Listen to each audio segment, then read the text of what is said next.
Nous sommes ici à Guérin-Kouka pour parler de cette filière qui monte, la filière soja. Et nous sommes avec l'un des acteurs majeurs de cette filière dans cette localité ici et dans toute cette zone, M. Derrick Tamandja. M. Derrick Tamandja, c'est le gérant de la société Soja Bio plus SARL.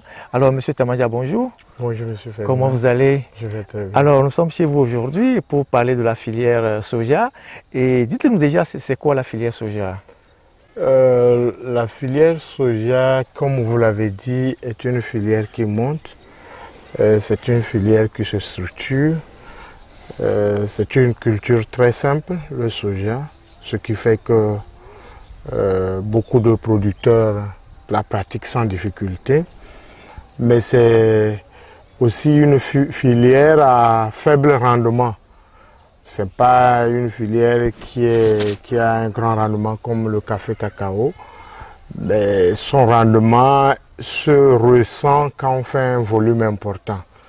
Donc, comme la pratique n'est pas difficile, beaucoup de personnes le font, et surtout la filière bio qui travaille pour structurer la filière dans son ensemble et garantir le marché avant même que le producteur n'ait vendu ses graines, ce qui fait que beaucoup de producteurs s'intéressent.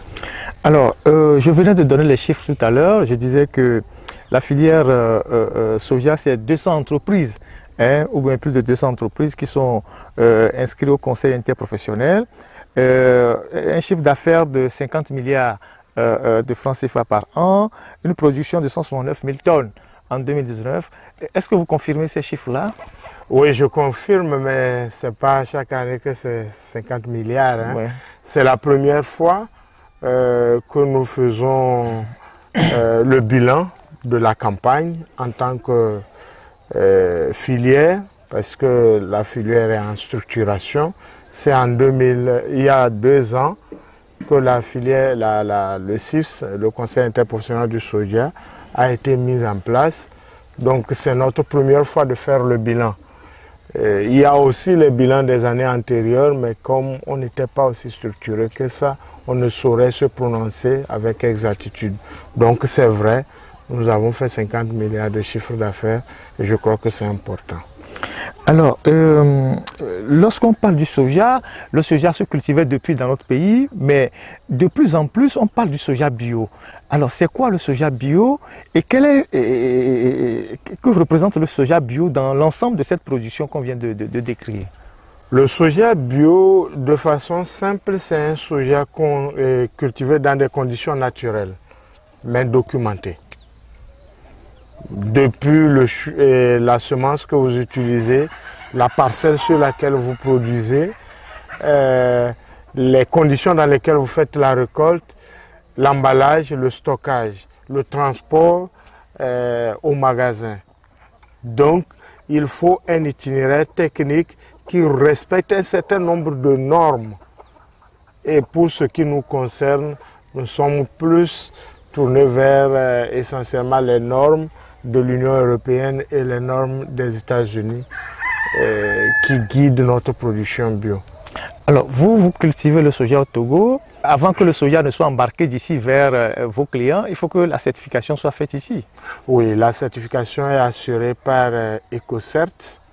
Pour ce qui nous concerne, il y a d'autres certificateurs, mais le plus grand certificateur, c'est EcoCert.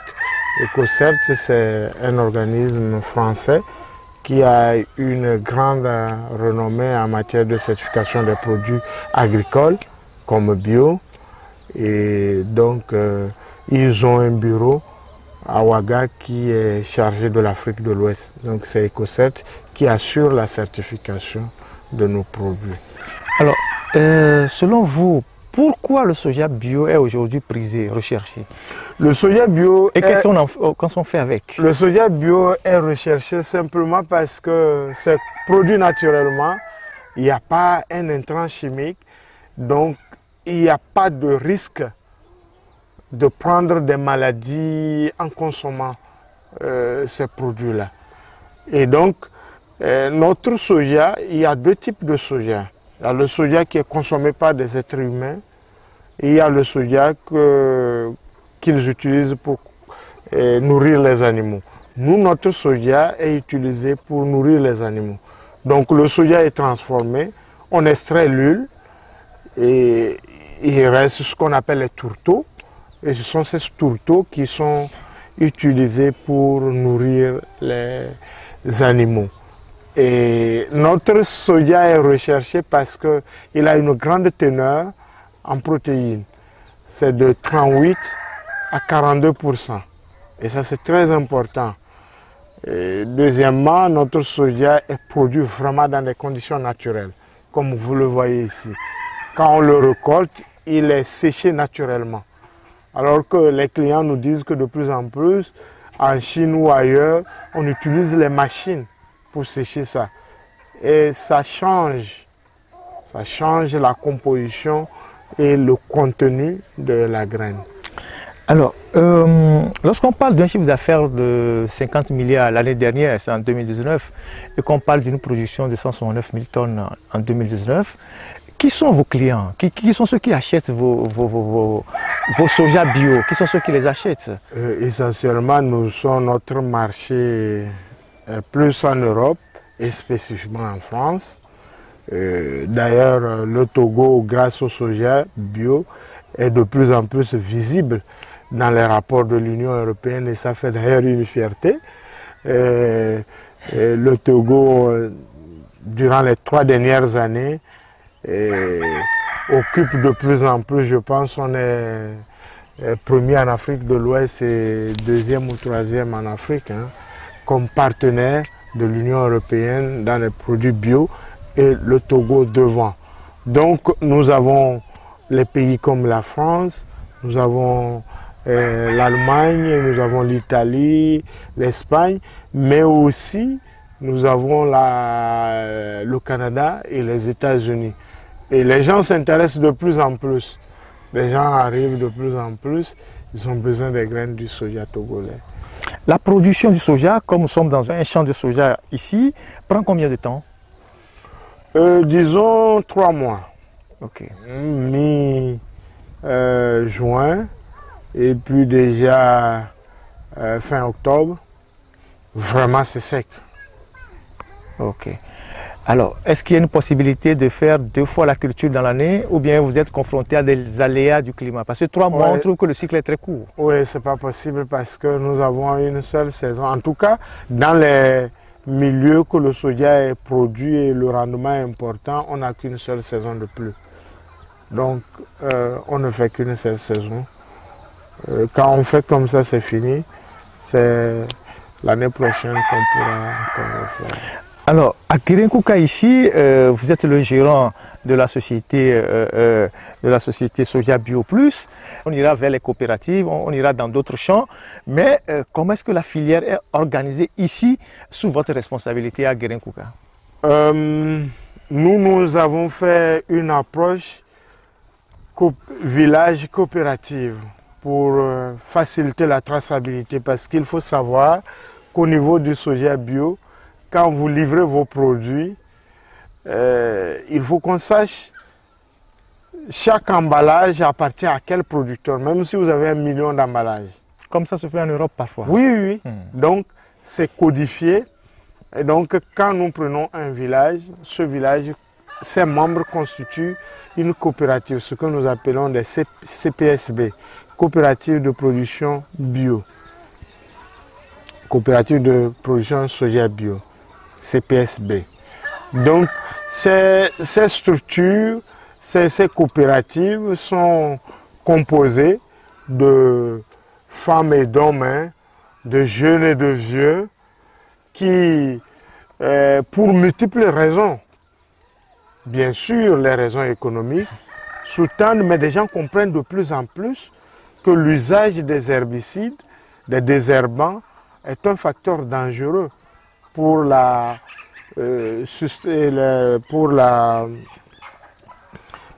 fertilité du sol, oui, et la qualité, du produit. Des produits.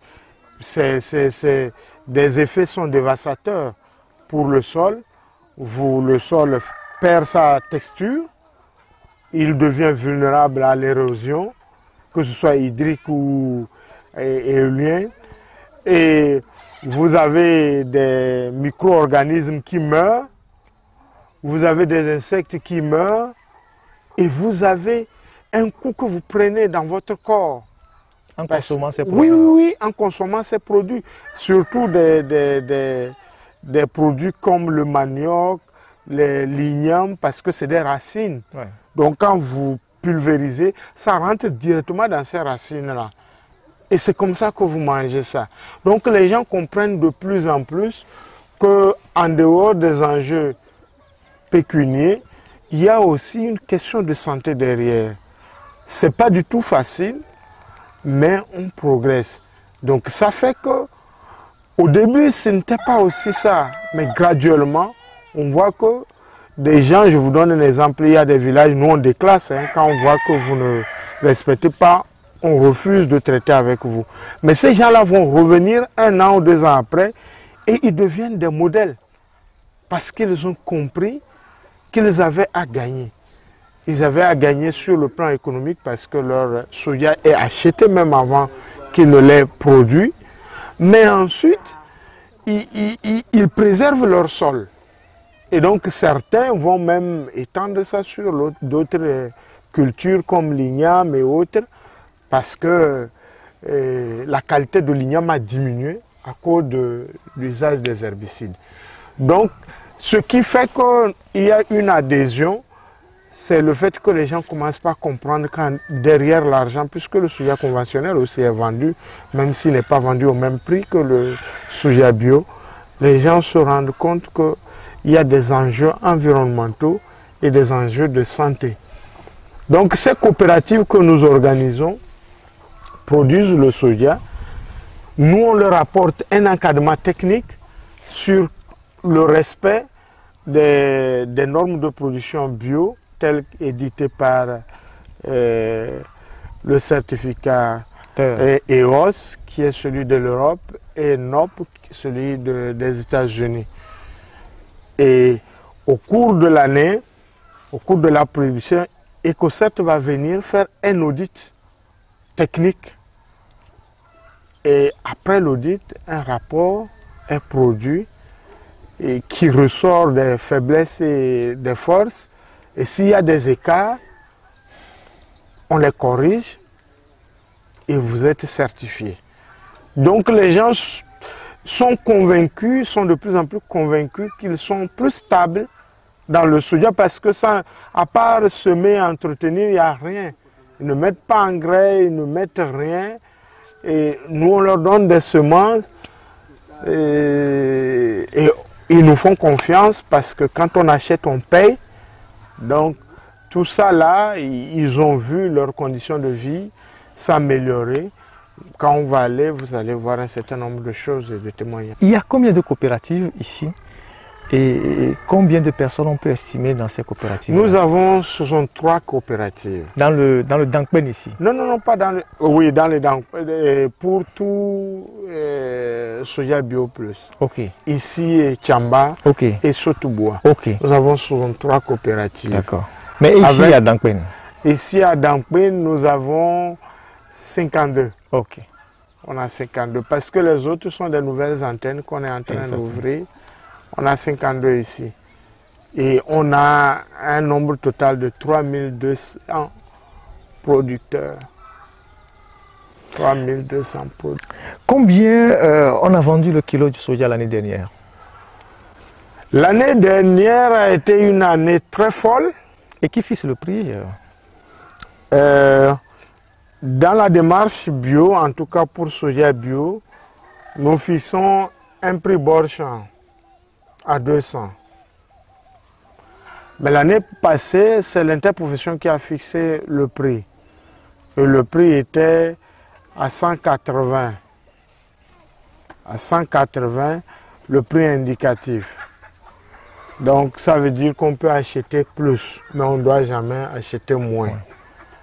Mais l'année passée, on a acheté le soja jusqu'à 225 parce que la demande était excessive. L'Inde a eu un problème de pluviométrie Et donc tous les Indiens sont déversés à Lomé. Et les Indiens qui achetaient le soja à 210 à Lomé en octobre ont commencé à 250. Une aubaine pour vous? Non, un gros problème pour nous. Voilà. Une aubaine pour les producteurs. Parce que nous, on a investi dans l'encadrement. On a investi dans la production. On a payé les semences. On a payé le suivi. On a apporté des soutiens aux producteurs. On a investi en labour, comme vous pouvez voir le tracteur. Donc, on n'a pas forcément l'argent liquide que les Indiens ont. Ils viennent prendre la graine. Okay. Donc, du coup, on ne peut pas les compétir. Et c'est des gens qui reçoivent des subventions de leur État. Nous, ce n'est pas le cas. Donc, ça a été... Personne n'a pu respecter son contrat. Moi, j'avais plus de 5000 tonnes de contrat. J'ai fait à peine 4800. Je dis 4800, 3800. Je n'ai pas pu faire 4000 tonnes. Alors, nous allons faire une petite pause pour reprendre ensuite cet entretien et continuer par découvrir pour nos téléspectateurs, ceux qui nous suivent, nos youtubeurs, et c'est comme ça qu'il faut le dire, cette filière soja qui est assez intéressante, qui comporte beaucoup de secrets. On va véritablement découvrir, peut-être qu'à travers ce reportage, des gens seront poussés à rentrer aussi dans cette filière parce que c'est une filière qui porte, mais il y a des questions pertinentes que nous allons poser à notre invité dans la suite de ce reportage. Nous continuons notre tour à Guérin-Kouka pour découvrir les champs de nos agriculteurs. Nous sommes arrivés dans le village de Namenjoul et pour saluer le chef qui lui-même est un producteur de soja, du soja. Et donc le chef, vous l'avez vu, il est assis ici sur le Nîmes.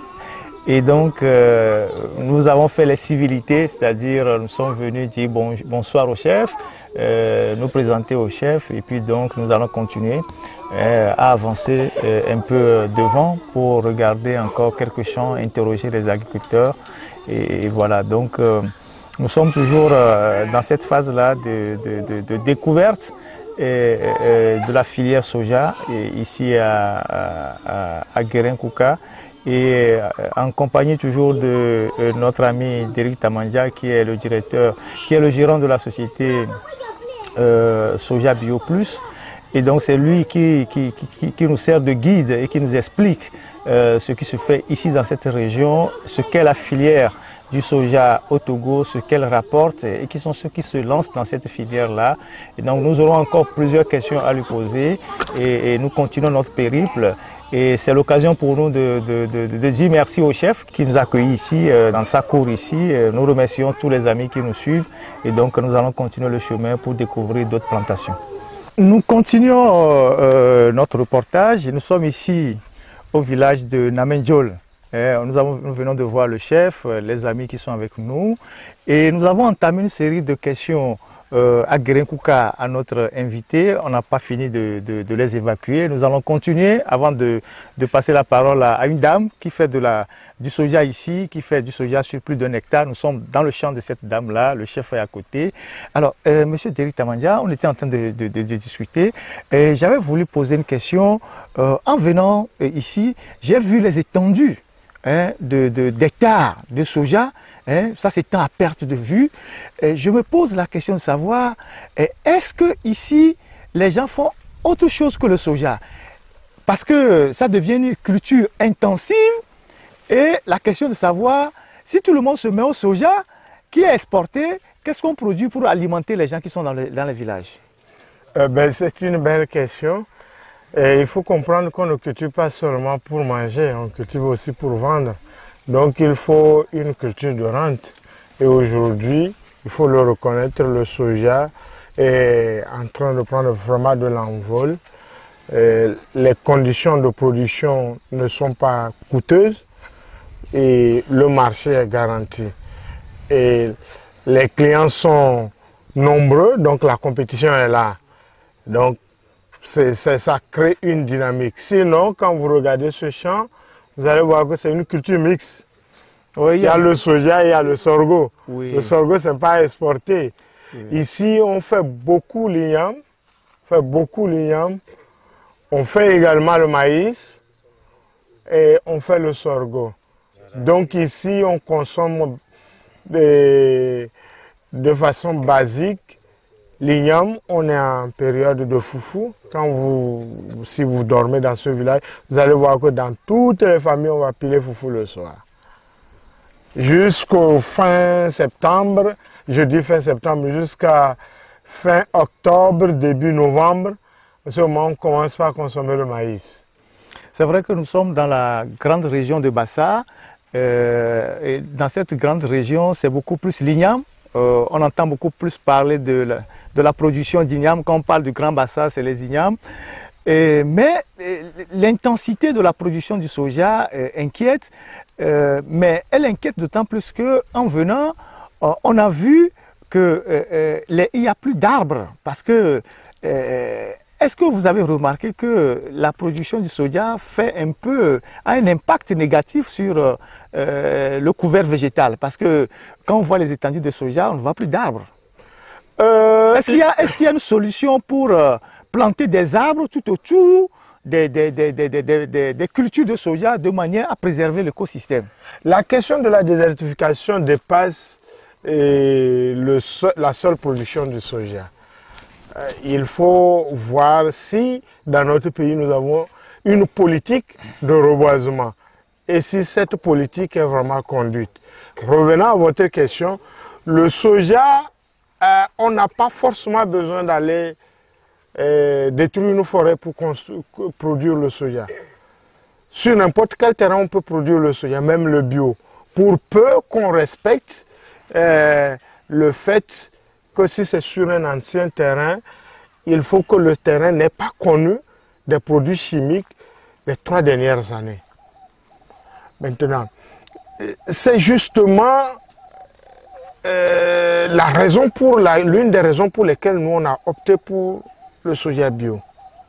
Parce que le soja bio, en dehors du fait qu'il garantit un marché, il a aussi une approche environnementale. Oui, c'est vrai, aujourd'hui les gens ne sont pas en train de planter les arbres, ça c'est vrai. Mais avec le bio, au moins les gens ne mettent pas les intrants chimiques pour empêcher même aux arbres qui vont pousser naturellement de pousser. Parce que pour valider une parcelle bio, il faut compter un certain nombre d'arbres. Il faut voir des termitières, il faut voir des fourmilières. Il faut trouver la vie, les traces de la vie biologique, l'existence biologique des organismes vivants. Donc, ceux qui sont dans la dynamique du bio sont très conscients et sont des acteurs de la promotion, de la préservation de l'environnement. Alors, une autre préoccupation, en discutant tout à l'heure, nous avons compris que la consommation du soja dans notre pays est très faible. On produit beaucoup plus pour l'extérieur, mais est-ce que vous ne voyez pas qu'on n'est pas sorti du système de production coloniale? À l'époque, depuis la colonisation jusqu'à ce jour, on produit le café, le cacao, le coton pour les Blancs. Aujourd'hui, on commence par produire le soja pour les Blancs. Quand est-ce que nous allons produire pour nous-mêmes, transformer chez nous et vivre de ça? Parce qu'il y a un danger. Je suis d'accord avec vous, je suis parfaitement d'accord avec vous. Et nous, au niveau de Soja Bio Plus, nous sommes dans la dynamique de localiser nos efforts, de produire pour la consommation locale. Et il y a un certain nombre d'activités que nous faisons déjà pour le marché local. Il y a aussi de la demande de provendre par les acteurs locaux. Mais il nous faut forcément du capital parce que ça demande des investissements importants. Et si on n'a pas, par exemple on est dans un pays où on n'a pas une banque agricole, hein, donc quand vous allez vers des banques commerciales, elles ne comprennent pas trop ce que vous voulez faire. Elles ne comprennent pas trop les risques que vous courez. Elles vous appliquent les conditions des banques, des activités commerciales comme les autres. alors que votre activité est liée à plusieurs choses. Donc, oui, la transformation, c'est ce qui va même impacter. Parce qu'aujourd'hui, nous vendons la tonne du soja bio à combien?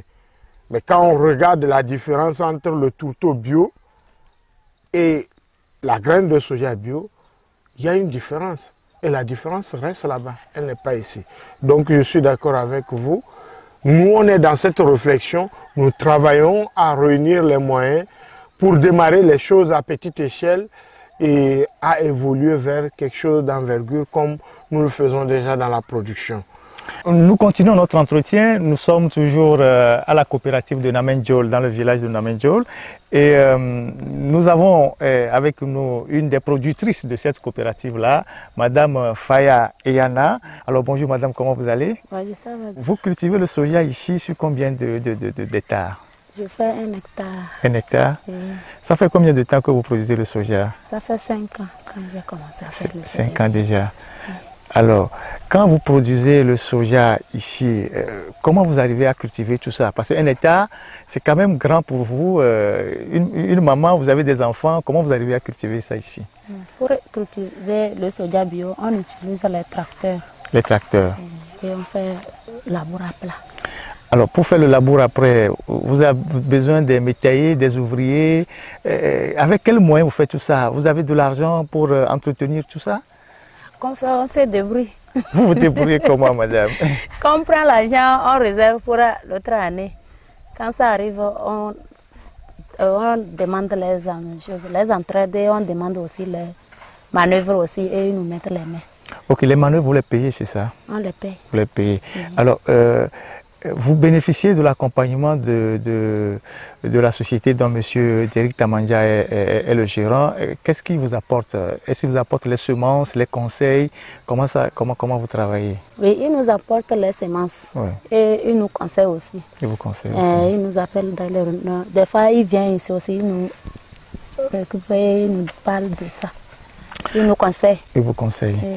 Alors, est-ce que vous arrivez à subvenir à vos besoins et aux besoins de vos enfants par la culture du soja ici à Namenjol? Oui. Et vous arrivez à scolariser les enfants, à les nourrir et tout et tout? Oui.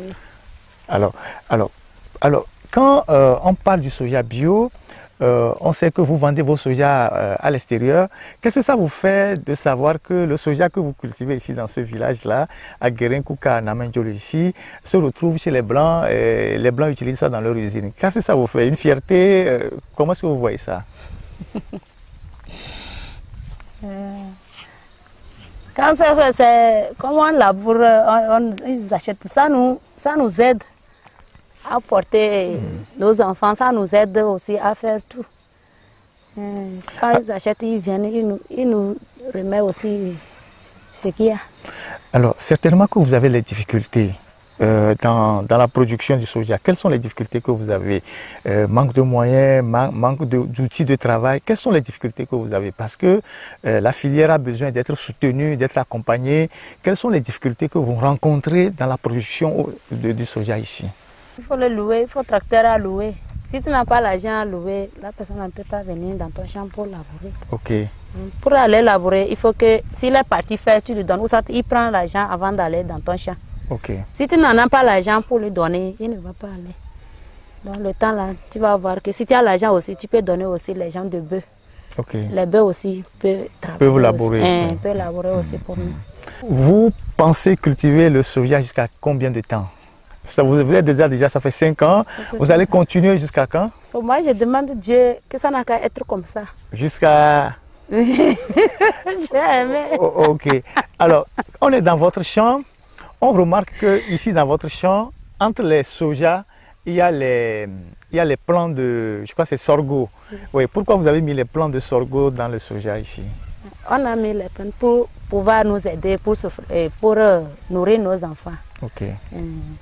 Okay. Que le soja bio, on ne peut pas faire le soja bio en même temps faire le maïs à côté ou ça le coton à côté. Donc c'est à cause de ça qu'on met le sorgho pour nous aider à supporter nos enfants.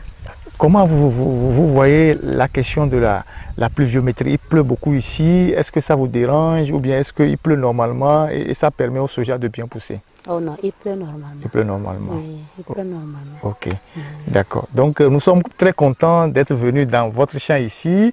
Madame Faya Eyana, vous cultivez sur plus d'un hectare, disons plus d'un hectare dans ce village à quelques kilomètres du centre-ville de Guérin-Kouka et nous continuons de découvrir cette filière-là en interrogeant directement les acteurs. Nous sommes dans la coopérative de Namendjol ici à Guérin-Kouka. On ira dans d'autres coopératives pour vous faire découvrir tout ce qui est en train d'être fait, comment évolue la filière, comment elle s'organise, qui sont les acteurs. On voit aujourd'hui qu'il y a une femme dans ce village qui se consacre exclusivement à la production du soja bio et comme elle vient de le dire, ça lui permet de nourrir sa famille, de nourrir ses enfants et nous allons interroger d'autres acteurs et puis nous allons faire ce reportage et pour permettre à tous ceux qui nous suivent sur notre chaîne YouTube de voir comment se développe cette filière soja dans les 4 régions que nous venons de citer, à savoir la région des plateaux, la région centrale, la région de la Kara et la région des savanes. C'est les 4 régions dans lesquelles se cultive le soja au Togo. Merci Madame Faya Eyana. Ça c'est un plaisir de vous avoir rencontré. Merci beaucoup. À plus tard. Merci. Merci Madame. C'est bon.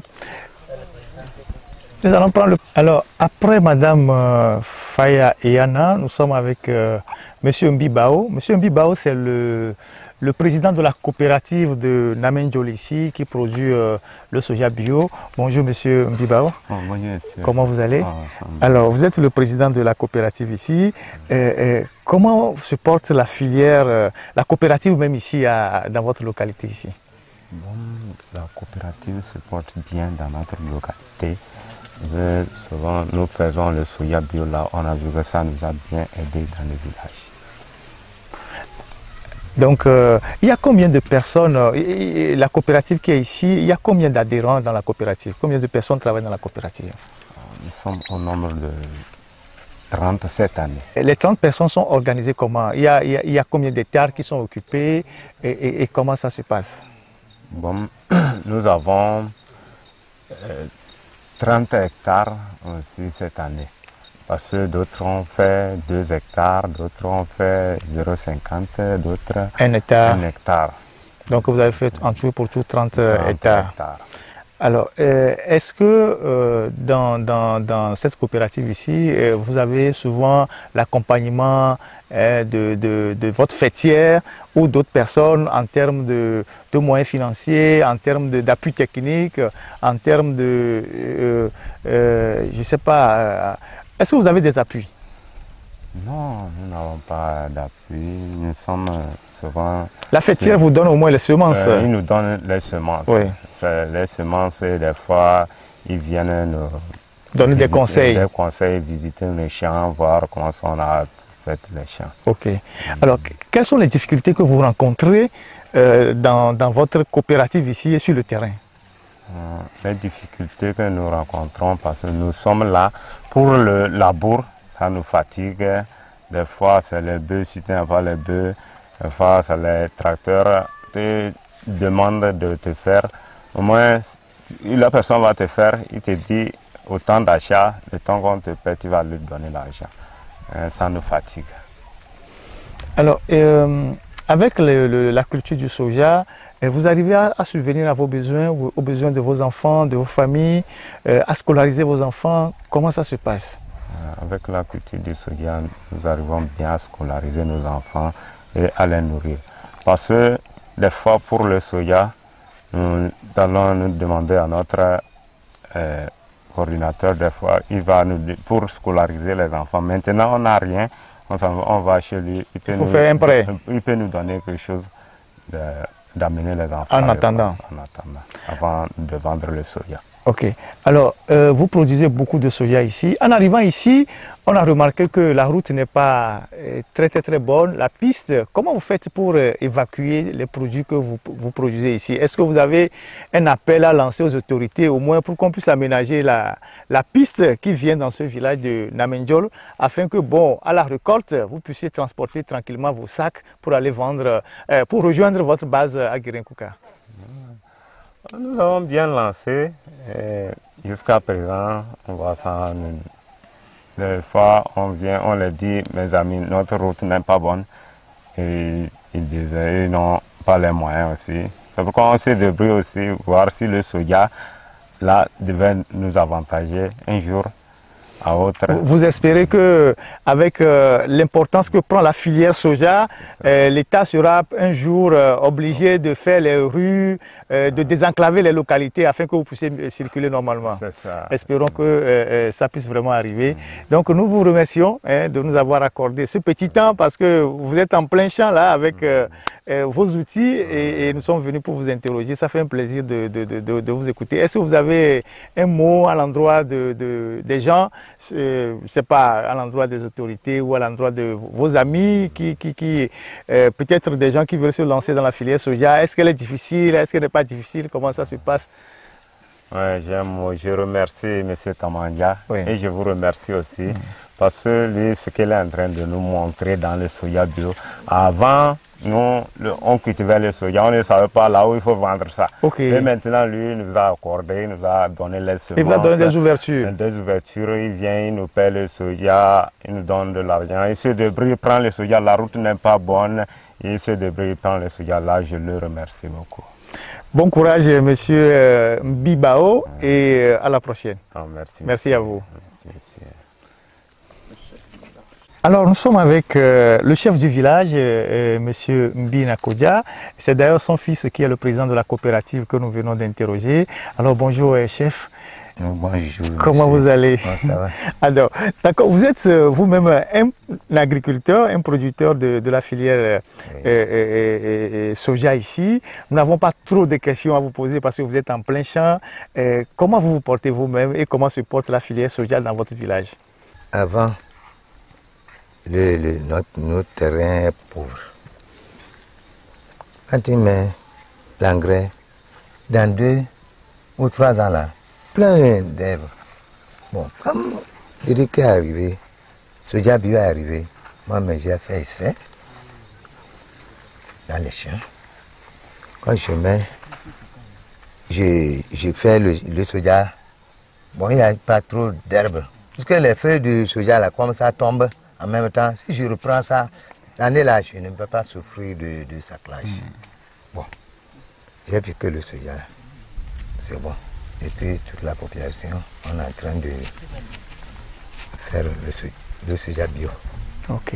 Et votre village, est-ce que vous avez remarqué que depuis que vous êtes dans le soja bio, ça transforme un peu votre village et la vie des populations? Oui, bien sûr, okay. Ça transforme. Ok.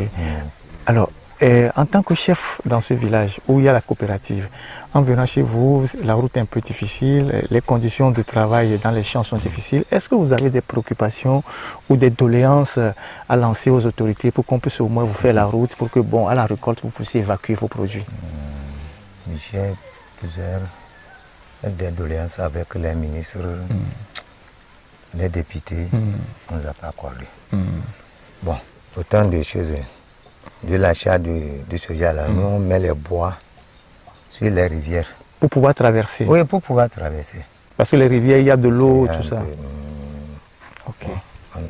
Espérons que vos préoccupations seront prises en compte par les autorités et nous espérons aussi que la filière soja dans laquelle vous êtes lancé dans le village ici va aider le village à grandir, à se transformer. Est-ce que vous avez un centre de santé ici? Vous n'en avez pas encore? Non. Oui. Non, il y a environ combien de personnes qui vivent dans votre village? Dans le village, bon, ça peut. Avant, c'était 800 personnes. Oui. Dans le village? Mais maintenant, ça. Et ces environs? Oui. D'accord. Okay. Il y a l'électricité? Pas encore? Pas encore. Ok, nous allons prier pour que tout ça arrive. Donc nous vous remercions pour le peu de temps que vous nous accordez. Je ne sais pas si vous avez un dernier mot à l'endroit de vos populations, puisque vous êtes avec nous à l'endroit de vos frères, vos soeurs, vos enfants. Est-ce que vous avez un mot à l'endroit de la population? Des choses à dire. C'est pour remercier M. Diric. Oui. Tout ce qu'il nous a apporté là, ça m'intéresse beaucoup. Bon, avant, on fait le soja, on n'a pas mis. Comment on met le produit? On traite là, nous on ne gagne pas le mieux. le sorgho. Ok. Bon, maintenant, à cause du Bio. soja bio là, Vous plantez le sorgho dans le soja. Sorgho, oui, oui. Bon, avant, on ne trouve pas à manger. Maintenant, nous, Ça va. C'est pourquoi je dis que je te remercie. D'accord. Nous vous remercions, monsieur le chef, et à la prochaine. Merci. Merci beaucoup. Nous sommes rendus au village de Tony pour rencontrer la coopérative de Tony. Nous avons dit que les agriculteurs pour le soja ici sont repartis en coopérative. Chaque village, une coopérative. Et donc, ça fait le deuxième village, non, le troisième, je crois, que nous visitons aujourd'hui. Et donc, nous sommes avec un des agriculteurs de la coopérative, monsieur David Koussendia. Nous sommes au village de Tony. Vous voyez derrière moi les grands champs de soja. Il y a plus de terre ici qui échappe à la culture de soja. C'est assez vaste et tellement vaste. Partout, il n'y a que le soja. Et donc, nous sommes dans son village pour un petit entretien qui nous dise comment ça se passe ici. Alors, monsieur David, bonjour. De poids, c'est ça. Alors, nous sommes chez vous ici. C'est votre champ? C'est mon champ. Ok. Vous faites le soja depuis combien d'années ici? Ça fait 6 ans que je suis dans la production du soja bio. Ok. Alors, soja, il cultive le soja sur combien d'espace ici? J'ai fait 3 hectares. 3 hectares. Alors, depuis 6 ans qu'il est dans le soja, quelles sont ses impressions lorsqu'il est rentré dans cette filière? Le soja, la production du soja est très bénéfique pour moi. La première année que j'ai fait le soja, j'ai eu de l'argent qui m'a permis d'avoir une paire de bœufs et commencer par cultiver avec. Et l'année qui a suivi, avec les bœufs, la paire de bœufs, j'ai augmenté ma superficie, j'ai augmenté mon rendement et j'ai eu l'idée de commencer par épargner.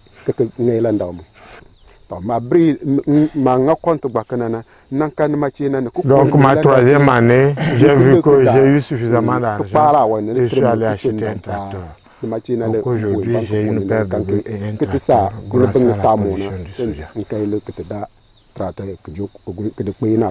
Et je peux vous dire sans hésitation que le soja m'a beaucoup aidé et ça m'ouvre toujours, j'ai encore des projets dans l'avenir. Alors, effectivement, quand on est arrivé dans le village, on a vu un tracteur et on apprend que c'est grâce aux recettes de la culture du soja que lui-même il a acheté son propre tracteur. Et ça veut dire que, comme il venait de le souligner, que le soja rapporte énormément pour lui. Et alors, est-ce que la culture du soja, pour lui, il n'y a pas de difficulté? L'une des difficultés que moi j'ai, c'est le battage. Parce que je fais de grands champs et lorsque vous arrachez, battre ça de façon très propre et à un temps pour répondre aux attentes de ceux à qui nous vendons le soja me pose une grande difficulté. Alors, comment il fait? Il recourt à la main-d'œuvre, il y a des ouvriers qui viennent, il recrute les gens, il les paye parce qu'il n'a pas de batteuse. Dans le village Nadenjol, on avait vu une batteuse, mais ici il n'y a pas de batteuse. Alors, il cherche la main-d'œuvre ou comment il fait? Ou bien il y a un travail communautaire qui l'aide à battre le soja afin de pouvoir extraire les graines. Ce qu'il fait souvent, c'est qu'il cherche des manœuvres pour battre une partie et le reste, lui et sa famille battent ça. Nous sommes ici dans le village de Tony, il y a des coopératives. Et il y a combien de personnes dans cette coopérative et combien d'hectares sont cultivés ici dans le village? Approximativement, s'ils n'ont même pas une bonne idée. Ok. Nous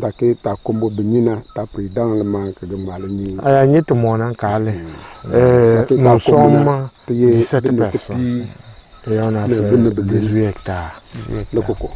Voilà. Alors, quand on est arrivé ici, on voit qu'il y a le soja partout.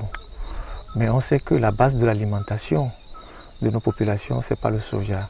Est-ce qu'il fait des cultures à côté du soja pour pouvoir nourrir sa famille, des produits vivriers pour pouvoir nourrir sa famille, igname, maïs, sorgho, petit mil.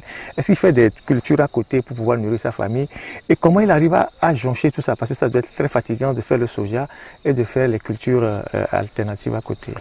Nous ne cultivons pas que le soja. Nous avons des endroits où on fait le soja, nous avons des endroits où on fait le sorgho, le maïs, l'igname et le riz. Donc si on arrive à ces endroits, vous verrez autant des étendues de superficie, comme vous voyez pour le soja. Alors, la filière soja aujourd'hui porte. Est-ce que lui, agriculteur ici dans le village de Tony, il a l'appui des microfinances, il approche des institutions financières ou d'autres organismes pour l'accompagner, pour lui donner des conseils techniques et comment il fait? Là où j'ai pu avoir des ressources, c'est que j'ai épargné à la banque et après j'ai pris un crédit pour pouvoir acheter mon argent. Togolo bateau tabu bateau watana togolo bateau doa na mabamba ici dans son champ. Qu'est-ce qu'il envisage? Quels sont ses projets d'avenir? Parce que il est totalement aujourd'hui investi dans le soja, dans la culture du soja. Quels sont ses projets d'avenir? Aujourd'hui, il y a 3 hectares. Est-ce que demain, il sera 10 hectares, 20 hectares? Quels sont ses projets d'avenir? Et quel message il a envie de passer aux dirigeants qui doivent peut-être aider cette filière-là à progresser? L'une des choses, c'est que l'accès à des crédits est un problème toujours difficile. Donc, ce que je souhaite, c'est que l'État aide à ce que l'accès soit souple, les conditions soient souples, parce que ce n'est pas tout le monde qui arrive à accéder au crédit, alors qu'ils ont besoin seulement d'un peu d'argent pour être propulsés. Mon rêve, oui, bien sûr, je veux augmenter les superficies, mais vous voyez que les pluies tombent de plus en plus et nos maisons sont fragiles. Donc, si on a de l'argent, on va construire de bonnes maisons pour vivre dedans, pour qu'un jour, quand on n'est pas là, nos enfants aussi puissent vivre dedans. Alors, Monsieur David, merci. Merci pour ce petit moment de partage. Merci au président c'est le président de la coopérative qui est là. Et rappelez-moi son nom, s'il vous plaît. Monsieur Okumbala, voilà, qui est aussi là à côté de nous, plus les amis qui sont là. Donc nous sommes dans le champ. Le village est derrière nous. Vous pouvez voir le village derrière qui est là, le village de Tony. Et donc les champs ne sont pas trop loin des villages, et donc il y a des étendues et des étendues ici de soja, et c'est vraiment impressionnant ce qui se fait dans ces régions-là. Il faut sortir de Lomé pour découvrir que dans nos localités de l'intérieur, il y a beaucoup de choses qui se cultivent. Aujourd'hui, on a appris que la demande de tournesol est prisée. On a appris que, parce que nous, tout le monde pensait au café, cacao et tout ça, maintenant le soja, le tournesol, la citronnelle, hein, ce qu'on appelle en vernaculaire tigbe, qui est très prisé par les pays étrangers, notamment les États-Unis. C'est des conteneurs qui partent du Togo, ça sert à faire des choses là-bas en Occident, mais il y a aussi ce qu'on appelle bissap, c'est ça, oui, qu'on cultive au Togo, et qui partent aussi dans des conteneurs, qui servent en Europe, aux États-Unis, à rougir les viandes, hein, nos amis qui sont en Europe, parfois les viandes, hein, qu'on vous présente comme les viandes tellement rouges, il y a des additifs. Hein. Le bissap sert à faire des additifs pour que les viandes soient plus rouges. Et donc, ces choses-là, beaucoup de Togolais commencent par en cultiver parce que la demande est très forte. Donc aujourd'hui, nous n'avons mis nos caméras que sur le soja et en partie sur le tournesol. On verra les champs de citronnelle prochainement, les champs de bissap prochainement et d'autres champs. Hein, toutes ces choses-là qui se cultivent au Togo et qui ne partent pas contenir à partir de notre port et que personne ne sait. Parce que bon, la citronnelle, c'est quand les gens veulent boire le matin, ils prennent quelques feuilles ou le soir, mais ils ne peuvent pas savoir que ça part du Togo en quantité vers les États-Unis ou vers l'Europe. Et donc, c'est tout ça que nous essayons de faire découvrir, hein, aux populations, aux amis de l'extérieur, mais également aux partenaires qui achètent ces produits du soja ici, il faut que les partenaires sachent dans quelles conditions saines ces produits sont travaillés, dans quelles conditions les paysans se débrouillent.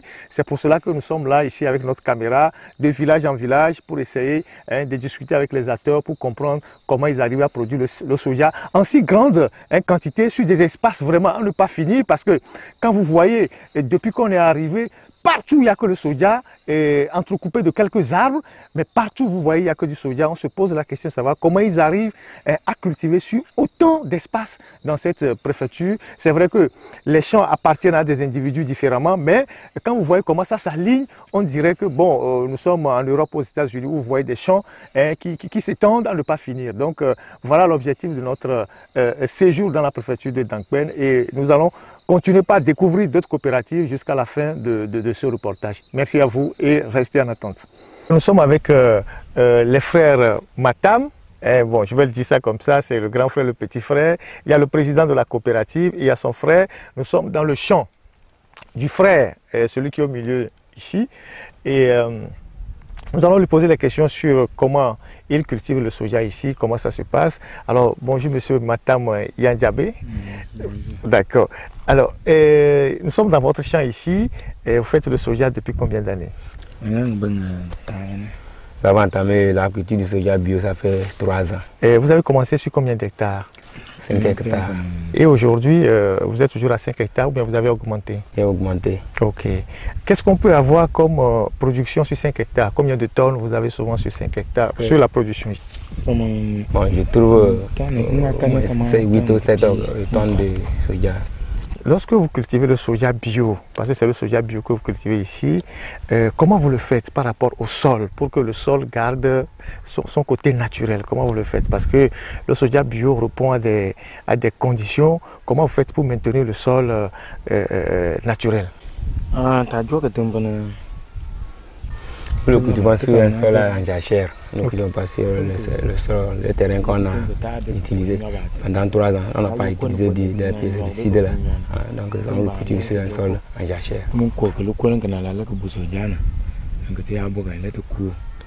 Et comment vous sarclez au moment venu? Vous avez des ouvriers qui vous aident, vous avez des gens qui vous aident pour sarcler parce qu'il y a des herbes dedans, tout ça? Je prends des métiers et j'ai des apprentis. On a vu en venant dans votre champ qu'il y a des tracteurs à la maison. C'est la culture du soja qui vous a permis d'acheter ça? Auparavant, il avait un. Donc lorsqu'il a commencé le soja bio, j'ai acheté encore 2 tracteurs. Mais ça revient cher les tracteurs. Et vous l'achetez au Ghana? C'est au Ghana, j'ai Ghana. Vous pensez dans les années qui viennent augmenter votre espace de culture, produire beaucoup plus? Oui, monsieur. Nous remercions M. Matam Yandjabé pour ses réponses. Je le rappelle, nous sommes dans son champ. Ici, nous sommes sur 4 hectares, je crois. Il va y en avoir d'autres ailleurs. Et ils ont au moins, lui seul a 14 hectares, il y a 4 hectares ici, il y a une dizaine d'hectares ailleurs, mais il faut traverser une rivière pour pouvoir aller là-bas. Bon, on ne peut pas y aller parce que c'est un peu loin et puis il n'y a pas le moyen de traverser la rivière. Et nous allons quand même écouter son frère qui est le responsable de la coopérative pour qu'il nous dise comment la coopérative fonctionne ici à Nabib, qui sont ceux qui sont dedans et comment ils arrivent à survivre. Nous continuons notre discussion avec les frères Matam. Donc là, nous sommes avec le président et c'est toujours un plaisir. Alors, vous êtes le président de la coopérative ici à Nabib. Il y a combien de personnes dans les coopératives ici? Cette année, nous sommes 12. Ok. Et vous cultivez sur combien de surface? Les 12 personnes, par exemple? 18 et 10 hectares. Alors, comment se porte la coopérative? La coopérative se porte bien. Vous n'avez pas, est-ce que vous n'avez pas de difficultés ici? Il n'y a pas de difficultés dans la production de soja ici au niveau de la coopérative? Bon, il n'y a pas de difficultés en tant que tel. Sinon, c'est certains qui ont un peu de difficultés. Ils sont allés vers les chefs et ils ont appuyé un peu. Ok. On a vu au moins 3 ou 4 tracteurs là-bas tombent en panne. Vous prenez les pièces de rechange ou les pièces? Les pièces de rechange, c'est toujours au Ghana. Au Ghana. Au Ghana que vous les achetez. Oui. Alors, quelles sont aujourd'hui les ambitions? Vous êtes à 18 hectares aujourd'hui à Nabib. Quelles sont les ambitions de votre coopérative ici aujourd'hui? Est-ce que vous envisagez 30 hectares, 100 hectares, 500 hectares? Quelles sont vos ambitions? Oui, nous envisageons bien produire beaucoup le soja bio à Nabib. Nous envisageons d'avoir l'année prochaine, on préfère faire 30 ou 25 hectares à Nabib.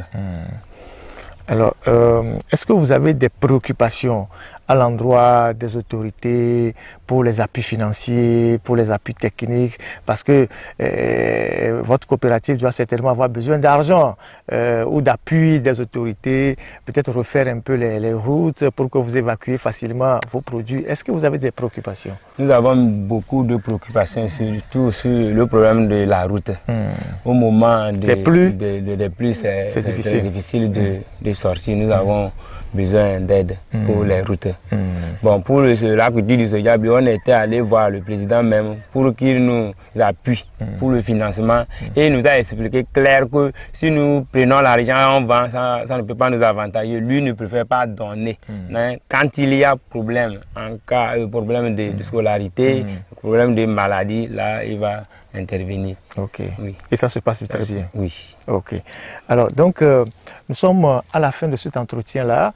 Je venais de vous le dire tantôt, nous sommes à moins de 5 km du Ghana. Le Ghana qui est au fond là-bas, vers la montée là, c'est le Ghana.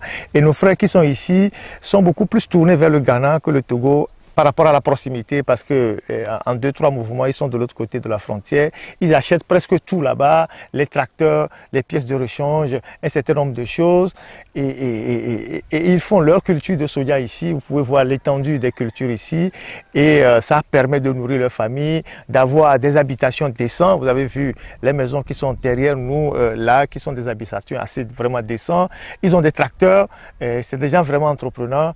Et c'est avec eux ici que nous sommes en train de fermer la première partie de cette phase de reportage, puisque nous entamerons dans quelques jours la deuxième partie de ce reportage qui consistera à mettre les projecteurs sur la période de récolte, la période d'ensachage et l'emballement, l'emballage plutôt, et le convoyage jusqu'à Lomé et puis l'exportation vers l'extérieur. Et donc nous vous remercions et nous vous demandons de rester à l'écoute pour suivre la suite de ce reportage assez intéressant que nous sommes en train de faire sur la filière soja ici à Guérin-Kouka depuis quelques jours. Guérin-Kouka qui est devenu l'une des bases de la culture du soja au Togo. Toute la préfecture est dans le soja. C'est ce reportage-là que nous sommes en train de faire aujourd'hui.